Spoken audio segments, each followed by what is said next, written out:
In this video, I'm about to show you how to apply MSP online in British Columbia.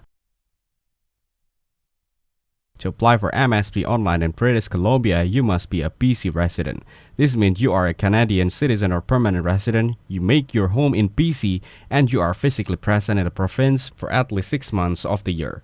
If you're new to Canada, you should apply as soon as you arrive in BC, but your coverage will only begin after a waiting period, which is the rest of the month you'll arrive plus 2 more months. During this time, it's advised to have private health insurance.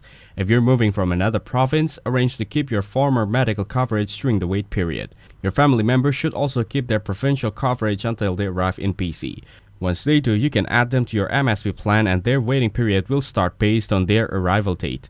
If your MSP coverage will be a part of a group plan through an employment, union or pension, contact your group administrator instead of applying online. To apply, you need a BC services card. Most adults aged 18 years and 6 months or older must visit ICBC driver licensing office to complete enrollment. You can book an appointment or walk in, bring primary and secondary ID documents, declare that you are a BC resident, and have your photo taken. If you're under 18 years and 6 months or hold a temporary document, you will receive a non-photo BC services card by mail. Your BC services card will show your personal health number (PHN), which is used to access healthcare services in the province. Some individuals, such as working holiday visa holders, those with maintained status while waiting for a new work or study permit, and certain refugee claimants may also be eligible. If you're First Nation person living in BC, MSP is managed by the First Nations Health Authority unless you're covered through an employment or group plan.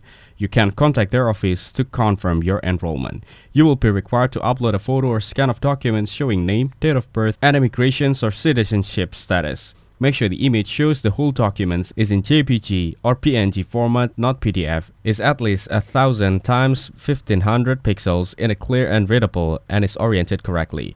Once all steps are completed and documents are submitted, your application will be processed and you'll receive your PC services card and MSP coverage according to the rules that apply to your situation. Thanks for watching. Don't forget to like and subscribe.